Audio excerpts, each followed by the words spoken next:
பாரதி நிகழ்ச்சியோடு இணைந்து கொண்டிருக்கின்றோம். பாரதி நிகழ்ச்சியில் அடுத்த பகுதியான பெண்ணாளுமை பகுதியூடாக இணைந்து கொள்ளப் போகின்றோம். ஆளுமை நிறைந்த பெண்மணிகளினுடைய பக்கங்களாக இந்த பகுதி அமைந்துள்ளது. அதாவது ஒவ்வொரு வாரமும் எங்களுடைய இந்த பகுதியின் மூலமாக ஆளுமை நிறைந்த பெண்மணிகளினை எங்களுடைய கலையகத்திற்கு அழைத்து அவர்களுடைய நேர்காணலை உங்களோடு பகிர்ந்து கொள்வது வலிமையாக இருக்கின்றது.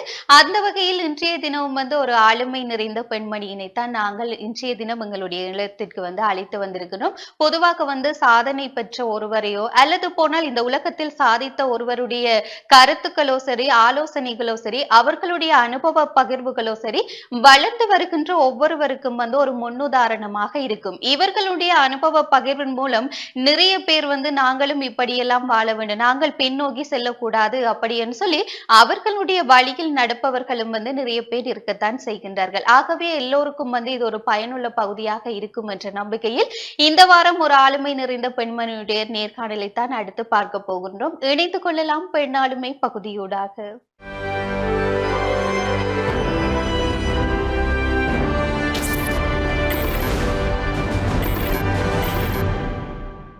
நேயர்கள் அனைவருக்கும் சந்தோஷமான வணக்கங்கள். மற்றொரு பாரதி நிகழ்ச்சியின் பெண்ணாளுமை பகுதியின் வாயிலாக இன்றைய தினமும் உங்கள் அனைவரையும் சந்திப்பதில் மிக்க மகிழ்ச்சி. எங்களுடைய பெண்ணாளுமை நிகழ்ச்சியானது எங்களுடைய பிரதேசத்தில் இருக்கின்ற ஆளுமை நிறைந்த பெண்களை உங்களிடத்தை அறிமுகப்படுத்தி வைப்பதும் அது மாத்திரமல்லாமல் அவர்கள் தொடர்பான நேர்காணல் பகுதியாகவும் தான் இப்பகுதி அமைந்து வருகின்றது. அந்த வகையில் இன்றைய நாள் எங்களுடைய நிகழ்ச்சியின் வாயிலாக ஆளுமை நிறைந்த பெண்ணொருவர் தான் இணைந்து கொண்டிருக்கின்றார்.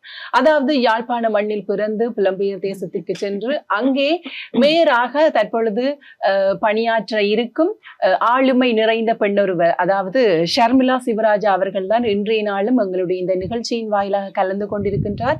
அவரையும் முதலில் நிகழ்ச்சிக்குள் வரவேற்றுக் கொள்ளலாம். வணக்கம் டான் டிவி நேயர்களுக்கு வணக்கம், உங்களுக்கும் வணக்கம். நிகழ்ச்சியின் அழைப்பினை ஏற்று உங்களுடைய வேலை பழுவின் மத்தியிலும் எங்களுடைய நிகழ்ச்சிக்கு வருகை தந்தமைக்கு நன்றிகளையும் வாழ்த்துக்களையும் தெரிவித்துக் கொள்கிறோம். நன்றி மிஸ். நன்றி. நான் அதாவது நிகழ்ச்சியின் ஆரம்பத்திலே சிறிய ஒரு விடயத்திலிருந்து உங்களை அறிமுகப்படுத்தி இருப்பேன் என்று நினைக்கிறேன். எனக்கு தெரிந்த ஒரு விடயம், எங்களுடைய நேர்களுக்கும் உங்கள் சார்ந்த விடயம், நீங்க இப்ப என்ன செய்துட்டு இருக்கிறீங்க, என்ன மாதிரி உங்களோட லைஃப் எல்லாம் போயிட்டு இருக்கின்ற ஒரு விஷயம் எங்களுக்காக. எனது பெயர் ஷர்மிளா சிவராஜா.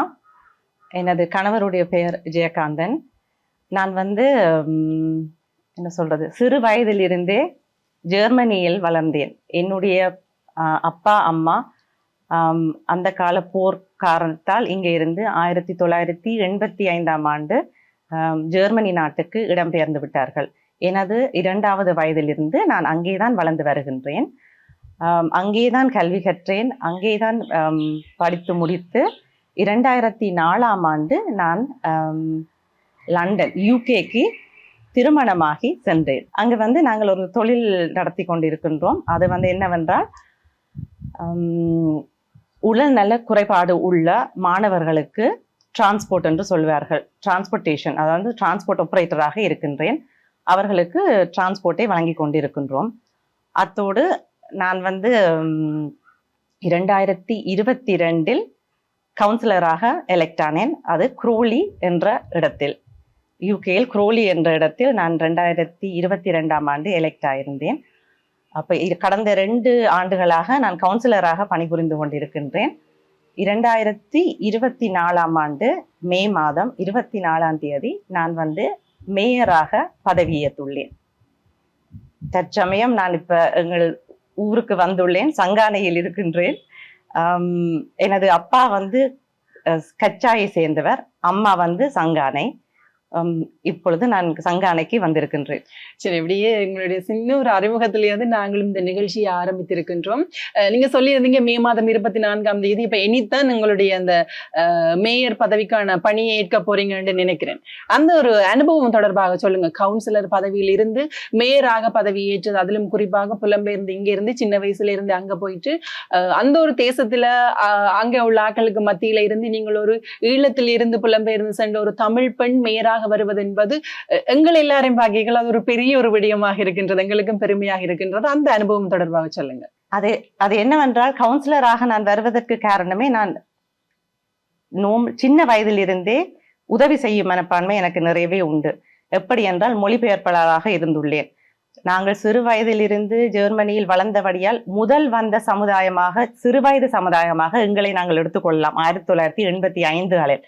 அப்பொழுது இடம்பெயர்ந்து போனவர்களுக்கு மொழி தெரியாது, நிறையவே எல்லாரும் கஷ்டப்பட்டிருந்தார்கள். அப்ப நாங்கள் தான் அங்கே படித்த சமுதாயமாக இருந்தோம்.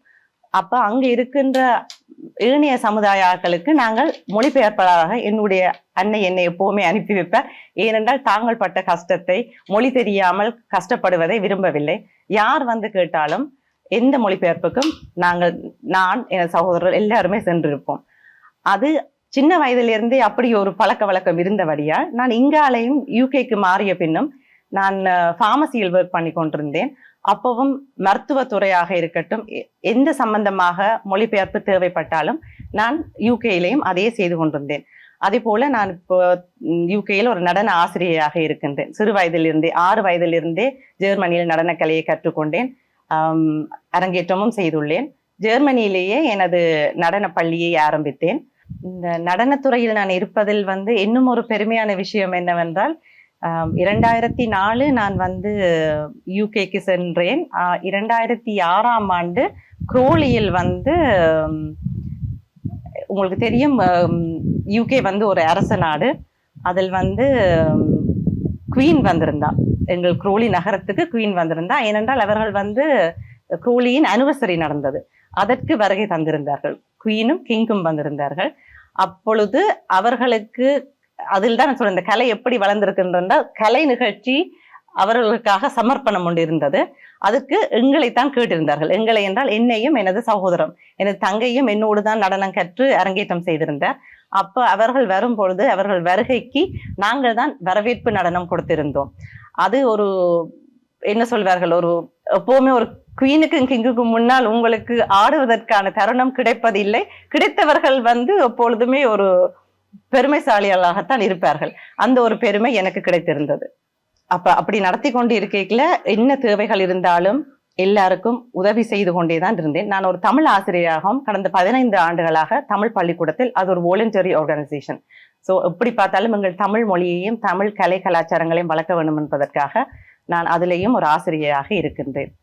அப்படியே உங்களுடைய இந்த பணி கலைகளில் தொடங்கி கல்வி இப்ப இந்த மேயர் பதவிகளால நீங்க வந்திருக்கிறீங்க. அந்த ஆர்வம் உங்களுக்கு எப்படி நீங்க இங்க இருந்து புலம்பெயர்ந்து அங்க சென்றதால் அதன் பின்னர் தான் இந்த கலைகளை வளர்க்கணும், அல்லது போனால் இந்த தமிழின் பால் இருக்கின்ற ஆர்வம் அப்படி இருந்ததா, அல்லது போனால் என்ன ஒரு இதுல இருந்து உங்களுக்கு வந்தது அந்த ஆர்வம் எல்லாம்?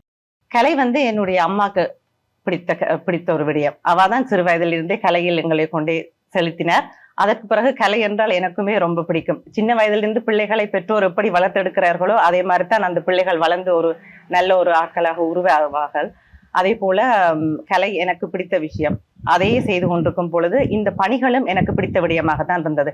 எவ்வளவு வேலை பளுக்கள் இருந்தாலும் நான் என்னால் முடிந்தவரை எல்லாருக்கும் உதவி செய்வேன். அப்படி உதவி செய்து கொண்டு இருக்கையில் தான் எனக்கு தொழிலாளர் வர்க்கம், அதாவது லேபர் பார்ட்டியில் தான் நான் ஒரு கவுன்சிலராக இருக்கின்றேன். அவர்களோடு இணைந்து அவர்களுக்கு தேவையான உதவிகளை எல்லாம் செய்ய வலிக்கிட்டேன். அப்படியே மெல்ல மெல்ல நான் அரசியலுக்குள் சென்று விட்டேன். அந்த பாதை தான் இப்ப உங்களுக்கு கவுன்சிலர்ல இருந்து மேயருக்கு வர்றதுக்கான ஒரு வழிகாட்டியா இருந்தது. கண்டிப்பாக 2 வருடம் கவுன்சிலராக இருந்து நோமலா எப்படி அந்த பதவி ஏற்க பெறும் என்றால், டெபுட்டி மேயர் ஆகி, அதாவது நீங்கள் டெபுட்டி மேயராக 1 வருஷம் செயலாற்றிய பின் தான் மேயராக பதவி ஏற்பீர்கள். இதுதான் நோமலாக வர்ற ஒரு நடைமுறை அங்க. ஆனால் நான் என்னுடைய 2 வருஷ பணி கவுன்சிலராக இருக்கும் பொழுதே டெபுட்டி மேயர் ஆகாமலே என்னுடைய லேபர் பார்ட்டி கவுன்சிலர்ஸ் என் மீது வைத்த நம்பிக்கையில் என்னை எலெக்ட் செய்து இந்த ஆண்டு நான் மேயராகவே பதவியேற்றுள்ளேன். அதுக்குமே வாழ்த்துக்கள். நாங்களும் எங்களுடைய நிகழ்ச்சியின் வாயிலாக உங்களுடைய டான் குடும்பம் சார்பாக உங்களுக்கு வாழ்த்துக்களை தெரிவித்துக் கொள்கின்றோம். மேலும் மேலும் உங்களுடைய பணி சிறக்கிறதுக்கும் நல் வாழ்த்துக்கள் மிஸ். நன்றி. அப்போதே நான் இந்த கேள்வியை கேட்டேன், உங்களோட அந்த அனுபவம் தொடர்பாக சொல்லுங்க. நீங்க ஒரு பெண்ணாக இருந்து அந்த ஒரு தேசத்துல போய் இவ்வளவு சாதனைகளை புரிந்திருக்கிறீர்கள், அந்த அனுபவம் தொடர்பாக சொல்லுங்க. எப்படி சொல்வதென்றால், பெண் பிள்ளைகளும் ஆண் பிள்ளைகளும் சரிசமன் என்றுதான் வெளிநாடுகளில் இருக்கின்றது. யாரும் யாருக்கும் சளைத்தவர்கள் அல்ல. அப்படி பார்க்கையில இன்னொரு பிள்ளைகளையும் நான் அப்படித்தான் வளர்க்கின்றேன். ஆண் பெண் என்ற வேறுபாடு கிடையாது. இரு பிள்ளைகளும், அதாவது இரு ஆண்பாலும் பெண்பாலும் ஒரே நிலைதான் அங்கேயும். இங்கேயும் இப்பொழுது நான் பார்க்கின்றேன் அப்படி வித்தியாசங்கள் வந்திருக்கின்றது. முதலில் தான் நாங்கள் சொல்லலாம், பெண்கள் வீட்டில் இருந்தார்கள், சமைத்துக் கொண்டிருப்பார்கள், ஆண்கள் வேலைக்கு செல்வார்கள், உழைத்துக் கொண்டு வருவார்கள் என்று. இப்ப பெண் பிள்ளைகள் நன்றாவே படிக்கின்றார்கள். அப்ப அங்க அந்த சமத்துவத்தை நாங்கள் பார்க்கக்கூடிய மாதிரி இருக்குது. அதே போல இப்ப நாங்கள் அங்கேயும் என்ன சொல்றேன்னா, பெண்கள் நல்லாவே வளர்ந்திருக்கிறார்கள். வெளிநாடுகளில் நீங்கள் பார்த்தீர்கள் என்றால் வேலைக்கு செல்வார்கள், நல்ல நல்ல போஸ்டிங்கில் இருக்கிறார்கள், ஆண்களுக்கு சமமாக உழைத்தபடி இருக்கிறார்கள். இன்னும் சொல்ல போனால் அவர்கள் வீட்டு வேலையையும் பார்த்து கொண்டு வெளி வேலைகளையும் பார்க்கின்றார்கள். அதே போலதான் நானும். என்னால் முடிந்த வரைக்கும் நான் நடனக்கலையையும் படிப்பித்துக் கொண்டிருக்கின்றேன். அதே போல என்னுடைய டிரான்ஸ்போர்ட் கம்பெனியையும் எனது கணவரோடு சேர்ந்து பார்த்து கொண்டிருக்கின்றேன். எனது கணவர், இதையும் நான் உங்களுக்கு சொல்லியே ஆக வேணும், எனது கணவர் இதில் பக்க துணையாக இல்லாவிட்டால் இவ்வளவு சாதனைக்கு நான் வரவே முடியாது. எப்பவுமே உங்களுக்கு தெரியும், ஒரு வீட்டில் 2 பேர் இருக்கையில் ஒத்துழைத்து போனால்தான் எந்த விஷயத்தையும் யாராலும் சாதிக்க முடியும். கணவர் அதில் எனக்கு ஒரு பெரிய ஒரு சப்போர்ட்டாக உள்ளார். அதே போல எனது பிள்ளைகளும் எனக்கு, அம்மா எந்த நிலைக்கு போனாலும் பிள்ளைகளும் அதை தெரிந்து சந்தோஷமாக உதவி செய்யக்கூடிய பிள்ளைகளாகத்தான் இருக்கின்றார்கள்.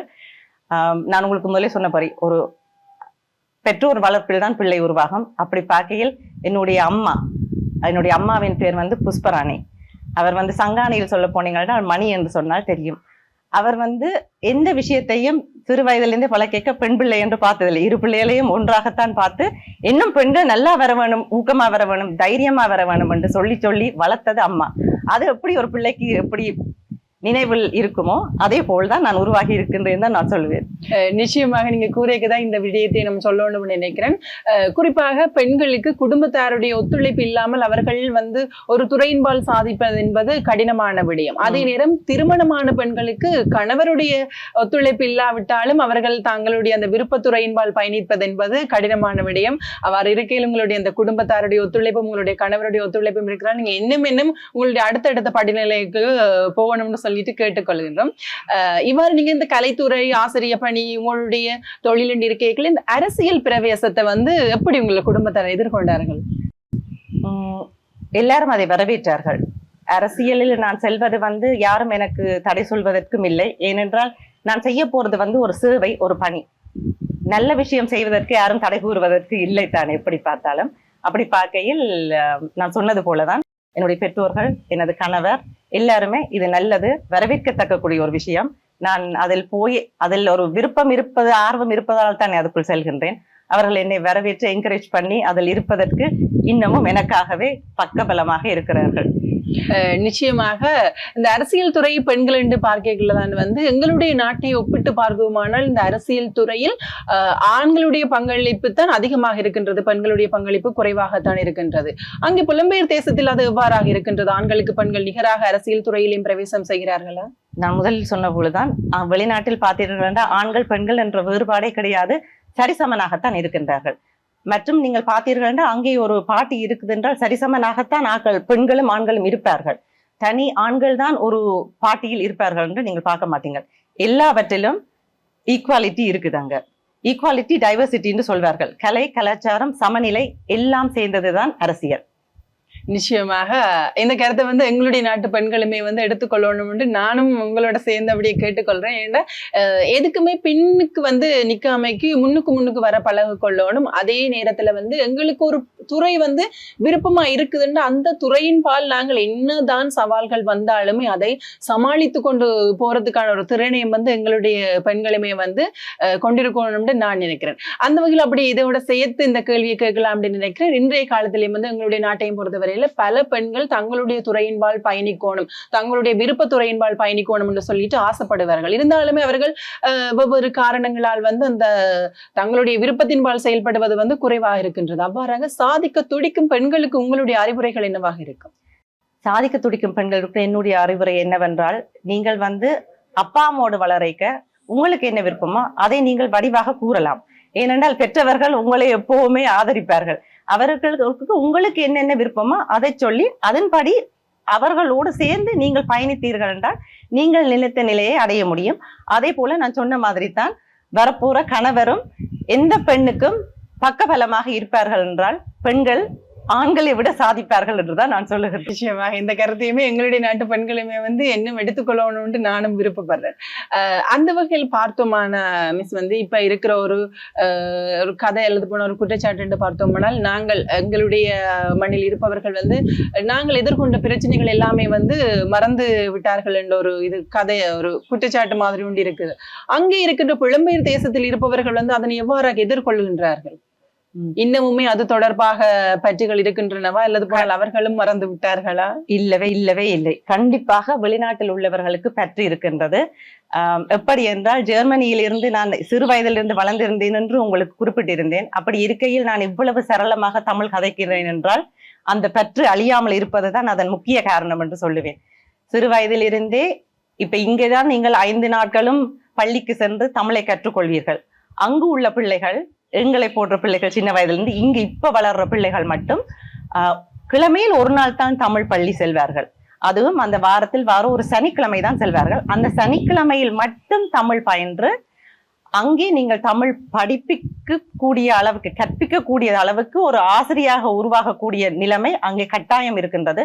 எந்த பெற்றோரை எடுத்துக்கொண்டாலும் தமிழ் படிப்பிப்பதற்கு அனுப்பி கொண்டேதான் இருக்கின்றார்கள். எல்லா வெளிநாடுகளிலும் தமிழ் ஆலயங்கள் இயங்கிக் கொண்டுதான் இருக்கின்றது. தமிழ் மட்டுமில்ல, இயல், இசை, நாடகம் முத்தமிழும் சேர்ந்ததுதான். அப்படி பார்க்கையில் எல்லா கலைகளையும் பிள்ளைகள் பயின்ற வண்ணம் இருக்கின்றார்கள். இப்போ நீங்கள் பார்த்தீர்கள் என்றால் இளம் சந்ததிகளாக இருக்கும் அங்கத்திய பிள்ளைகள் சின்ன வயதிலிருந்தே தமிழ் படித்து அவர்கள் யூனிவர்சிட்டி என்டர் ஆன பிறகுமே அவர்கள் வந்து சங்கங்கள் வைத்து அங்கே தமிழ் சங்கம், தமிழ் பிள்ளைகள் நிறைய இருப்பார்கள். நல்லா படிக்கக்கூடிய பிள்ளைகளும் தமிழ் பிள்ளைகள் என்று சொல்றதுல நான் பெருமை அடைகின்றேன் எல்லா வெளிநாடுகளிலும். அப்படி பார்க்கையில் அவர்கள் சங்கங்கள் வைத்து அங்கே வந்து கலைகளையும் வளர்த்த வண்ணம் இருக்கின்றார்கள். வீட்டுக்கு எப்படியும் ஒரு பிள்ளை கலை படித்திருக்கும். அது சங்கீதமாக இருக்கட்டும் சரி, பரதநாட்டியமாக இருக்கட்டும் சரி, உங்களுக்கு மிருதங்கமா இருக்கட்டும், எல்லா கலைகளிலும் ஆண் பிள்ளைகள் இருந்தால் அதுக்குரிய மாதிரி, பெண் பிள்ளைகளாக இருந்தால் அதுக்குரிய மாதிரி கலைகளை படித்திருக்கிறார்கள். அவர்கள் யூனிவர்சிட்டி போயும் அதை கைவிடாமல் அந்த சங்கங்களில் தங்கள் கலை கலாச்சாரங்களை வளர்த்து கொண்டே வருகின்றார்கள். அதால் அங்கே வந்து கலையும் தமிழும் அழியவில்லை. இன்னும் சொல்ல போனால் அங்கத்திய பிள்ளைகளுக்கு சாரி கட்டுவதென்றால் மிகவும் விருப்பமான ஒரு விஷயம். அவர்கள் வந்து படிக்க செல்லும் பொழுது யூனிஃபார்மில் போனாலும் கலை கலாச்சார உடுப்புகளை அணிவதில் அவர்கள் மிகவும் பெருமைப்படுற பிள்ளைகளாகத்தான் இருக்கின்றார்கள். அப்ப அந்த குற்றச்சாட்டு பொய்யான குற்றச்சாட்டு? கண்டிப்பாக பொய்யான குற்றச்சாட்டு. இதை நீங்கள் எந்த இதில் எடுத்து பார்த்து கொண்டாலும், அங்கத்திய யூனிவர்சிட்டி ஹிஸ்டரியை எடுத்து பார்த்து கொண்டாலும், இப்ப தமிழ் பிள்ளைகளை நீங்கள் பார்த்து கொண்டால் கலை கலாச்சாரத்தை வளர்த்து கொண்டு வருகின்றார்கள். அங்கேயே அவர்கள் சங்கத்தின் மூலமாக ஒரு கலை நிகழ்ச்சிகளை உருவாக்கி செய்கின்றார்கள். தமிழ் சாப்பாடுகளை அங்கே வழங்குகின்றார்கள். எதிலும் அவர்கள் சளைத்தவர்கள் அல்ல. நிச்சயமாக மிஸ். அப்படி இந்த கேள்வியோட தொடர்ந்து அடுத்த கேள்வியும் கேட்கலாம்னு நினைக்கிறேன். இந்த வாழ்வியல் முறை பத்தி பார்த்தோமானால், எங்களுடைய ஈழத்துல இருக்கிற பெண்களுடைய வாழ்வியல் முறையும் அதே மாதிரி இந்த ஈழத்துல இருந்து புலம்பெயர் தேசங்களுக்கு சென்று வாழ்ந்து கொண்டிருக்கிற அந்த பெண்களுடைய வாழ்வியல் முறைக்கும் என்ன மாதிரி இருக்கின்ற அந்த தொடர்புகள்? இங்கத்திய வாழ்க்கை முறை, நான் வந்து விடுமுறை காலங்களில் தான் வருவேன். எனக்கு தென்படுகின்ற விஷயங்கள் என்னவா இருந்தால், இங்கேயை விட வெளிநாட்டில் கலாச்சாரம் நன்று வளர்ந்து கொண்டு வருகின்றதை நான் கண்டிப்பாக காண்கின்றேன். ஏன்னா இங்கேயே சில பிள்ளைகள் வந்து நீங்க பாத்தீங்கன்னா தமிழ் மொழிகள் கற்றுக்கொண்டிருக்கிறவர்கள், தமிழ் இங்கே இருக்கிறபடியால் அவர்கள் கண்டிப்பாக கதைத்துத்தான் ஆவார்கள். ஆனாலும் அந்த ஆங்கில மோகம்ன்றது இருந்த வண்ணமே தான் இருக்கின்றது. அது அங்கே அப்படி இல்லை. ஏனென்றால் அங்க ஆங்கிலத்தில் தான் பிள்ளைகள் உரையாடுவார்கள். அப்ப அது நோமலாவே அது பிள்ளைகளோட வழக்கத்துக்கு வந்துவிடும். தமிழ் வந்து முதலில் பெற்றோர்களால் அனுப்பப்பட்டாலும் பேர்ந்து அவர்கள் விரும்பித்தான் அதனை படித்த வண்ணம் இருக்கின்றார்கள்.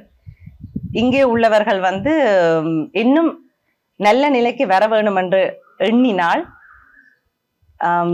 பெண் ஆண் என்ற வேற்றுமை இல்லாமல் அந்த பெண் பிள்ளைகளை வளர்த்தெடுத்தாலே இங்கேயும் அதே போல வரலாம்.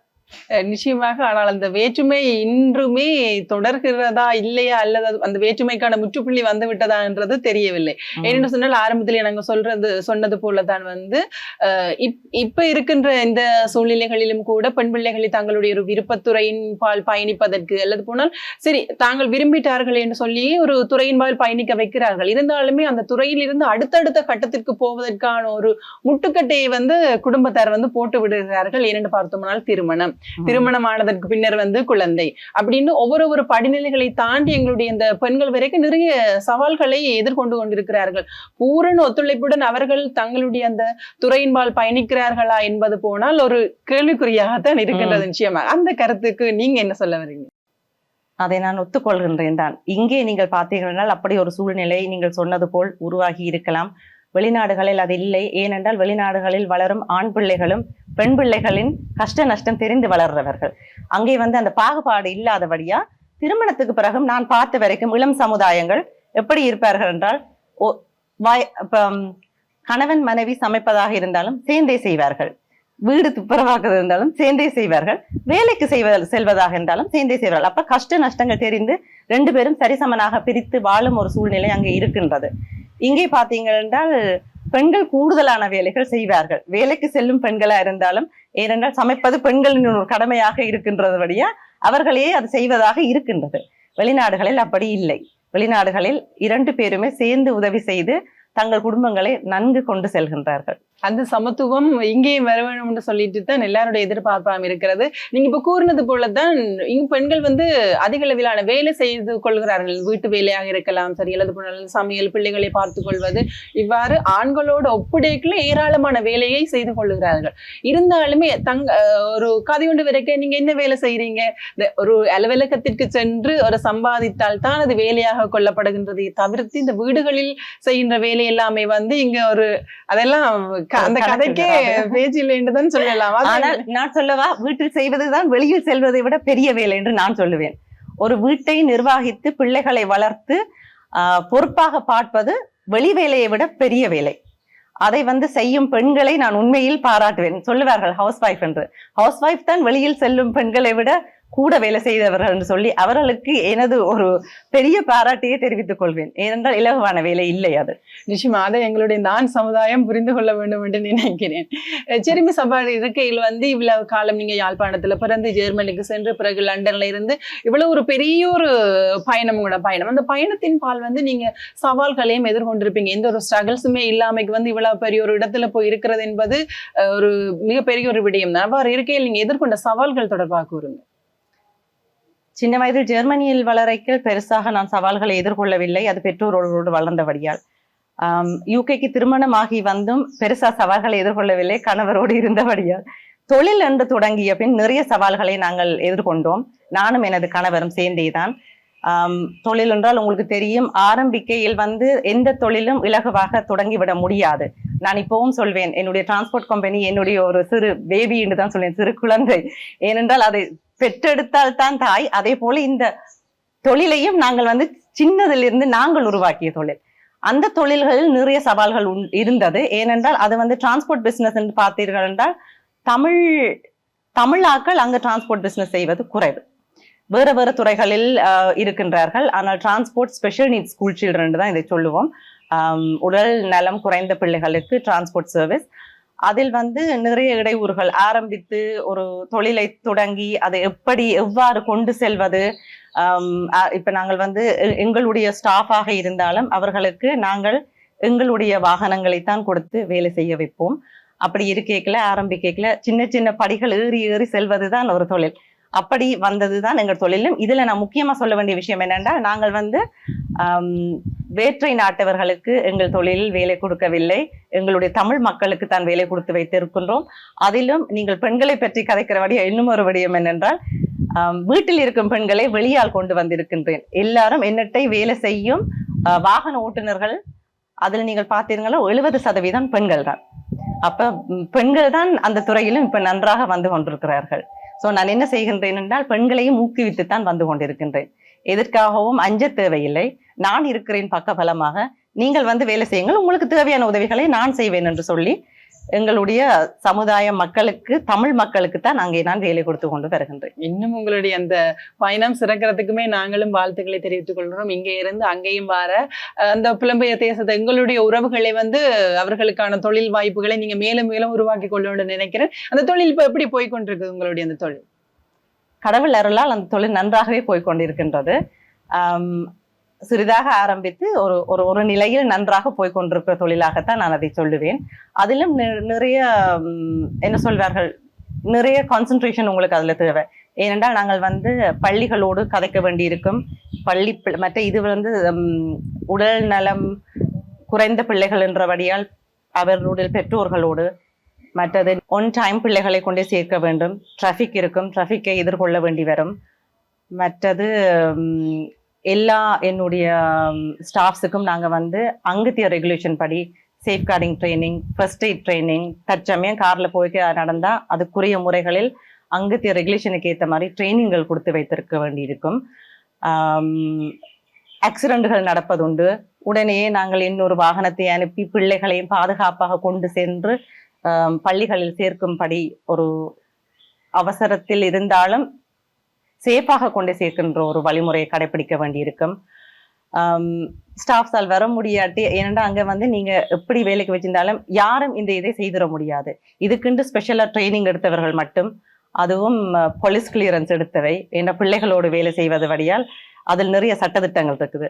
அந்த மாதிரி கவுன்சில் பேட்ச் கொடுக்குறார்கள் மட்டும்தான் நாங்கள் வேலைக்கு வைத்திருக்க முடியும். அந்த ட்ரைனிங்கள் எடுக்கிறார்கள் மட்டும்தான். இதுதான் நாங்கள் காணுகின்ற இடையூறுகள் நான் சொல்வேன்.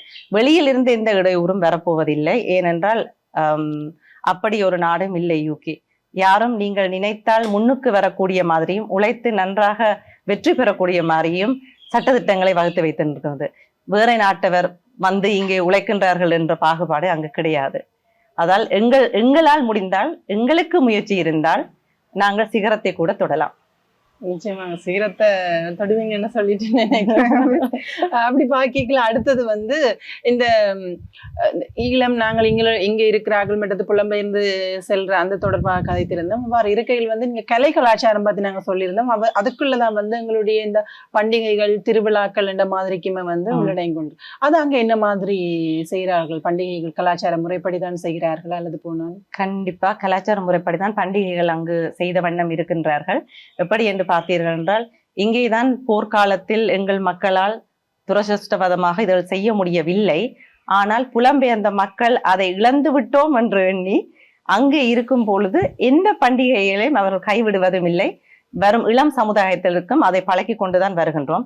அப்படி ஒரு இதுதான் இப்ப நான் மேயராக வந்ததனால் நான் வந்து முன்வைத்த கோரிக்கை எனது கவுன்சிலுக்கு, தைப்பொங்கலை நாங்கள் வந்து குரோலி கவுன்சில் சேம்பரில் கொண்டாடுவதாக. குரோலி கவுன்சில் சேம்பரில் தான் நார்மல் ஃபுல் கவுன்சில் மீட்டிங்களை நாங்கள் செய்வோம். அப்ப அதில் வந்து தைப்பொங்கலை இந்த முறை நாங்கள் வெகு விமர்சையாக கொண்டாடுவதில் என்னுடைய பார்ட்டி, லேபர் பார்ட்டி, எதிர்பார்ட்டி, கன்சர்வேட்டிவ் பார்ட்டி எல்லாரும் சேர்ந்து, எல்லாரும் எங்கள் தமிழ் கலாச்சார முறையில் வேட்டி சாரிகள் கட்டி கலை கலாச்சாரத்தோடு நன்றாக செய்வதற்கு இந்த முறை எங்கள் பண்டிகையை நாங்கள் ஆயத்தம் செய்ய தொடங்கி இருக்கின்றோம். அதை தாண்டி மக்களிடையே வந்து அந்த வரவேற்பு எவ்வாறாக இருக்கின்றது? புலம்பெயர் மக்கள் வந்து அவர்களுடைய மக்கள் நிறையவே எல்லா விடயங்களிலும் ஆதரிப்பார்கள். அதுவும் உண்மையில் புலம்பெயர் மக்கள் எங்கள் கலாச்சாரங்கள் தெரிந்தவர்கள். ஆனால் அங்கே உள்ள யூகே மக்கள், அதாவது வந்து வெள்ளை இனத்தவர்கள் இதை நன்றாக வரவேற்பார்கள். அவர்களுக்கு வந்து வேற்று நாட்டு கலைகளும் வேற்று நாட்டு ட்ரெடிஷனும் நல்லா பிடிச்ச ஒரு விஷயம். ஸோ அதால அதை வந்து நன்றாகவே வரவேற்பார்கள். எதற்கும் தடை சொல்வதற்கு இல்லை. யாரென்றாலும் தான் சொன்னேன், குரோலி என்று பார்த்தீங்கன்னா டைவர்ஸ் டவுன். டைவர்ஸ்ன்றா எல்லாம் சம்மதம், எல்லா மக்களும், எல்லா மதமும், எல்லா கலைகளும் எம்மதமும் சம்மதம் என்ற மாதிரி தான் இருக்கின்றார்கள். அதால் அதற்கு யாரும் தடை சொல்வதற்கும் இல்லை, விரும்பி வருவார்கள். அப்படி எங்களுடைய இந்த தமிழ் பண்பாடு கலாச்சாரம் எல்லாமும் புலம்பெயர்ந்த தேசத்திலும் இன்னும் பின்பற்றப்படுகிறதுல வந்து எங்களுக்கு ஒரு பெருமிதம் இருக்குன்னுதான் சொல்லல. கண்டிப்பா அழியாமல் அது அடுத்த சமுதாயம் எடுத்துக்கொண்டு போன்றதை நினைத்து எனக்குமே மிகவும் சந்தோஷமாகத்தான் இருக்கின்றது. ஏனென்றால் நாங்கள் ஒரு கலையையும் கலாச்சாரத்தையும் வெளிநாட்டில் வளர்த்து கொண்டு வரோம் என்றால் அது எங்களோடு நின்று விடக்கூடாது. அடுத்த சமுதாயத்துக்கு நாங்கள் அதை கொடுத்து விட்டு சென்றால்தான் அவர்களும் அதை ஒழுங்காக கொண்டு வருகிறார்கள். அப்படி பார்க்கையில் யூனிவர்சிட்டியிலையும் நீங்கள் பார்த்தீர்கள் என்றால் தமிழ் சங்கங்கள் பிள்ளைகள் வைத்திருக்கிறார்கள். அதை வந்து அவர்கள் அடுத்த தலைமுறைக்கும் வர வர கொண்டு சென்று கொண்டேதான் இருக்கின்றார்கள். யாரும் அதை மறக்க போவதும் இல்லை. எல்லா பிள்ளைகளையும் தமிழ் வளர்த்தபடிதான் வருகின்றார்கள். ஒரு சில வீடுகளில் அது இல்லாமல் இருக்கலாம், அதையும் நான் சொல்லிக் கொள்கின்றேன். ஆனால் மெஜாரிட்டி பார்த்தீங்கள் என்றால் எப்படி பார்த்தாலும் தமிழை வளர்த்த வண்ணம் தான் இருக்கின்றார்கள், கலைகளையும் வளர்த்த வண்ணம் இருக்கின்றார்கள். அந்த இப்ப நீங்க சொல்லிக்கலாம் எனக்கு இந்த கேள்வி கேட்கணும் போல இருக்குது. அந்த எதிர்கால சந்ததியினருக்கு இதை எவ்வாறு நாங்கள் கடத்தி செல்லலாம்? இங்க இருக்கின்ற பழக்க வழக்கங்கள் எல்லாமே வந்து ஒரு 2 சந்ததியினருடன் வந்து இல்லாமல் போகும்போது அதுக்கு பிறகு வர்ற பிள்ளைகள் எல்லாருமே வந்து அந்த ஒரு கலாச்சாரம் கலைகளை வந்து பின்பற்றக்கூடிய பிள்ளைகளாகத்தான் இருப்பார்கள். இந்த புலம்பெயர் தேசத்து பிள்ளைகள் அவர்களிடையே வந்து எங்களுடைய நாட்டு நாங்கள் பாரம்பரியமாக பின்பற்றி வருகின்ற இந்த கலை கலாச்சார பண்புகளை வந்து எவ்வாறு விதைக்க முடியும்? அவர்களிடம் இப்பொழுதே நாங்கள் விதைத்த வண்ணம் தான் இருக்கின்றோம். அவர்கள் எப்படி என்றால் இப்ப இருக்கின்ற சந்ததியினருக்கு நாங்கள் அப்படி பார்த்தீர்கள் என்றால் நானுமே வெளிநாட்டில் வளர்ந்த ஒரு ஆள் தான். எனக்கு கலை கலாச்சாரங்களை நான் கொண்டு வந்து விட்டேன் என்றால் எனது பிள்ளை மகள் இப்ப வந்து அவ யூனிவர்சிட்டி படித்துக் கொண்டிருக்கின்றார். என்னிடம் தான் நடனம் பயின்று டிப்ளோமா முடித்திருக்கிறார். அவரும் நடனக்கலை பயிற்றுவித்துக் கொண்டிருக்கின்றார். அவருக்கு அடுத்து வர சந்ததிகள் என்னுடைய மாணவர்கள் எல்லோருக்கும் இன்னுமே நாங்கள் தமிழ் கலை எல்லாம் கற்பித்த வண்ணம் தான் இருக்கின்றோம்.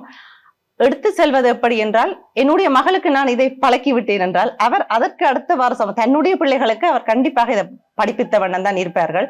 தமிழ் ஆலயங்கள் நின்று போவதில்லை. ஏனென்றால் இவர் படித்துவிட்டு இவர் எப்பவும் விடுமுறைக்கு வரையில் தமிழ் ஸ்கூலில் போய் கற்பிப்பார்.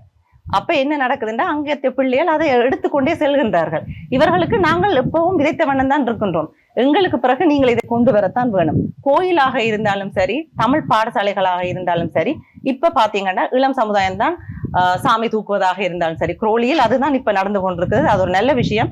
யூனிவர்சிட்டி விடுமுறைகளில் வந்திருக்கும் பிள்ளைகள் கோயில் திருவிழா காலங்களில் வந்து சேவை புரிவதும், சாமி தேருக்கு இழுப்பதும், சாமி தூக்குவதும், அதே போல தமிழை வளர்த்து வருவதும் அடுத்த ஜெனரேஷனுக்கு கொண்டு சென்று கொண்டு இருக்கிறார்கள். அழிந்து போக கலை இல்லை, இது அழிந்து போவதும் இல்லை தமிழ்.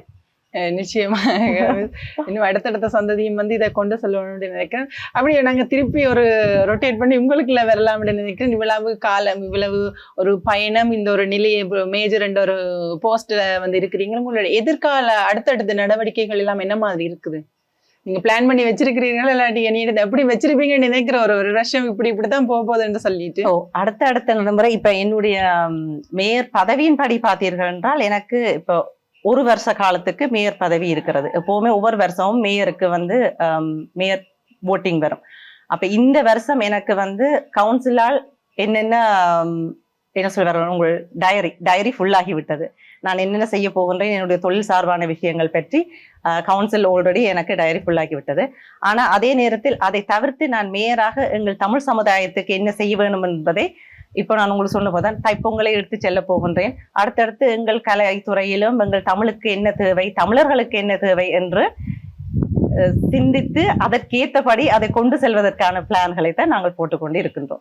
அதையும் என்ன சிறக்கணும்னு சொல்லிட்டு கேட்டுக்கொள்கிறோம். அடுத்தது வந்து நீங்க இப்படி இருக்கையில் கட்டாயம் உங்களுக்கு ஒரு ரோல் மாடல் என்ற ஒரு ஆள் இருப்பாருங்க. நீங்க ஒரு ஆளை பார்த்து நான் இப்படி வரணும் என்று சொல்லி உங்களுடைய பயண பாதை இப்படி வந்ததா, அல்லது போனால் உங்களுக்காக தோன்றி நான் இந்த துறைக்குள்ள வரணும், சேவை செய்யணும், எங்களுடைய கலை பண்பாட்டை வந்து வளர்க்கணும் என்றதுக்காண்டி இந்த ஒரு துறையின்பால் வந்தீர்கள், அல்லது போன ஒரு ரோல் மாடல் இருக்குதா உங்களுக்கு? இந்த கவுன்சிலர் இதுக்கு வருவதற்கு எனக்கு ரோல் மாடல் இல்லை. ஏனென்றால் எனக்கு உதவி செய்வதுதான் பிடித்த விடயம் என்று நான் உங்களுக்கு சொன்னேன். அதனால அதை நான் விரும்பி நானே செய்வதால் எனக்கு பிடித்து நான் போன ஒரு விடயமாகத்தான் சொல்வேன். இன்னாரை பார்த்துத்தான் நான் இப்படி வரணும் என்று நான் நினைக்கல.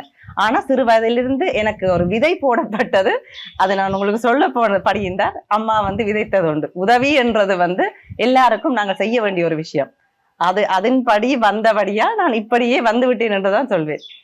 எல்லாருக்குமே அம்மா தான் விதை போடுவார்கள் நீங்கள் சொன்னது போல. அதிலும் குறிப்பாக பெண் பிள்ளைகள் கூறுவார்கள், பெண் பிள்ளைகள் அம்மாவோட இருக்கிறதிலும் பார்க்கிலும் வந்து அப்பாவோட இருக்கிறதான் வந்து கூடவா இருக்கும்னு சொல்வார்கள். இருந்தாலுமே வந்து அம்மாக்கள் போடுற விதையின் பால் தான் வந்து ஒவ்வொரு பெண் பிள்ளையும் வந்து தங்களுடைய அந்த ஒரு இலட்சிய பாதையை நோக்கி சென்று கொண்டிருக்கிறார்கள்.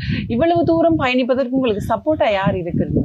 இவ்வளவு தூரம் பயணிப்பதற்கு எனக்கு சப்போர்ட்டாக திருமணத்துக்கு பிறகு எனது கணவர் என்னோடு பக்க பலமாக வந்து கொண்டே இருக்கின்றார். உங்களுக்கு தெரியும், கணவரின் சப்போர்ட் இல்லாமல் எந்த பெண்ணும் திருமணத்திற்கு பிறகு வருவதென்பது கடினமான ஒரு விஷயம்.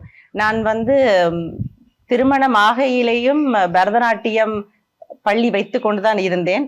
நடனங்கள் ஆடிய வண்ணம் தான் இருந்தோம், மேடை நிகழ்ச்சிகள். அப்பவும் கூட எனது கணவர் இதற்கும் தடையாக இல்லை. திருமணத்துக்கு பிறகும் அவர் சொன்ன ஒரு விடயம், எனது நடனக்கலையை நான் அப்படியே பயிற்றுவித்துக் கொண்டே இருக்கலாம், தான் இதற்கும் தடை சொல்ல போவது இல்லை. ஏனால் அது ஒரு அற்புதமான கலை, பரதக்கலை. அதன் போல் படி நாங்கள் இப்ப எங்க நாங்க ஒரு ப்ரோக்ராம் அரேஞ்ச் பண்ணி என்னுடைய ஸ்டூடெண்ட்ஸ் என்ன பெர்ஃபார்ம் செய்யறாலும் எனது கணவரும் என்னோட இருந்து பாட்டுகள் எல்லாம் சேர்ந்து தேர்ந்தெடுத்து இது நல்லா இருக்கும். இப்ப நாங்க வெஸ்டர்ன் நாட்டுல வாழ்றபடியா எங்கட கலை அழியாமல் பேணி பாதுகாக்கின்றோம். அதே போல் சில மேடைகளில் வெஸ்டர்னும் சேர்ற மாதிரி, ஆனா அது பரதத்தோட சேர்ந்து வர்ற மாதிரி தான் சூஸ் பண்ணி. அப்ப உங்களுக்கு கண்ணுக்கு குளிர்ச்சியாகவும் இருக்க வேணும், பார்ப்பதுக்கு ரசிப்பாகவும் இருக்க வேணும் என்றால் நாங்கள் ட்ரெண்டுக்கு ஏற்ற மாதிரியும் மாறியும் சில விஷயங்கள் செய்வோம், ஆனா கலையோடு சேர்ந்த வண்ணம். அப்படி பார்க்கையில் எனது கணவரும் சேர்ந்திருந்து என்னோட பாட்டுகள் எல்லாம் தேர்ந்தெடுத்து, ஈவன் பிள்ளைகள் எக்ஸாம் போவதாக இருந்தாலும் அவர் பாட்டுகள் எல்லாம் அடித்து எனக்கு பக்கபலமாக நடனத்துறையிலும் அவர் நிறைய உதவிகள் செய்த வண்ணம் தான் இருக்கின்ற. கவுன்சிலராக இருக்கையும் உங்களுக்கு தெரியும், மேயராக நான் பதவியேற்றால் அவர் என்னுடைய கன்சோல் என்று சொல்வார்கள். அவர் என்னோடு சேர்ந்துதான் இந்த ஒரு வருஷமும் பயணிக்க போறார். அப்ப நான் எங்கெல்லாம் செல்வேனோ அங்கே அவரும் சேர்ந்துதான் வருவார். அப்ப 2 பேரும் சேர்ந்தேதான் இந்த பயணத்தை மேற்கொள்ள போகின்றோம். எங்களுக்கு இது ஒரு நன்றான பயணமாகத்தான் இருக்கும். நிறைய விஷயங்கள், நிறைய சமுதாயத்தில் உள்ள ரிட்டையர்ட் ஆர்மி ஆபீசர்ஸ், இப்ப கவுன்சில் யூகேல எடுத்துக்கொண்டீங்கன்னா அவைகளுக்கு பதக்கம் வழங்குறதாக இருக்கட்டும், அப்படியான நிகழ்ச்சிகள் இனி வரப்போற நிகழ்ச்சிகளில் நாங்கள் பங்கு பெற போகின்றோம். மற்றது அங்கே உள்ள வேறு சமுதாய ஆட்கள் அவார்ட் கொடுப்பார்கள், கம்யூனிட்டி சார்பில் தேர்ந்தெடுத்து அவார்ட்கள் கொடுப்பார்கள். இப்பொழுது எனக்கு ஞாபகம் இருக்கின்ற என்னுடைய டைரியில் இதுகளைத்து நான் சொல்கின்றேன். அவர்களுக்கு அவார்ட் கொடுக்குற ஃபங்க்ஷனுக்கு நான் இனி போய் அங்கே அட்டென்ட் பண்ண வேண்டி இருக்குது. அதுலேயும் நிறைய தமிழ் மக்கள் தேர்ந்தெடுக்கப்பட்டுள்ளார்கள். நிறைய காலம் வாலண்டியரா இருந்து சேவை செய்வார்கள், அவர்களுக்கு அவார்ட் கொடுக்குற மாதிரி அப்படி எல்லாமே இருக்குது. எப்படி பார்த்தாலும் நான் ஒன்றை தான் சொல்வேன், திருமணத்துக்கு பிறகு கணவனின் ஆதரவும் கண்டிப்பாக தேவை. அவர் இல்லாமல் இந்த அளவுக்கு நாங்கள் வர முடியாது. மற்றது சிறு வயதிலிருந்து பெற்றோர்கள், என்னுடைய அப்பா அம்மா வளர்க்கின்ற விதத்திலிருந்து தான் நான் இந்த நிலைக்கு இருக்கின்றேன். நிச்சயமாக நன்றி மிஸ். இவ்வளவு நேரம் உங்களுடைய இந்த நேரத்தை ஒதுக்கி எங்களுக்காக இந்த நிகழ்ச்சியில் பங்கு பெற்றமைக்காக நன்றிகளை தெரிவித்துக் கொள்வோம். நன்றி மிஸ். நன்றி, வணக்கம். நல்லது நேர்களே, மற்றும் ஒரு நிகழ்ச்சியின் வாயிலாக உங்கள் அனைவரையும் சந்திக்கும் வரையில் இன்றைய நாள் இந்த நிகழ்ச்சியிலிருந்து விடைபெற்று செல்லும் நான் ரோகிணி அறந்தவை செல்வம். நன்றி நேர்களே.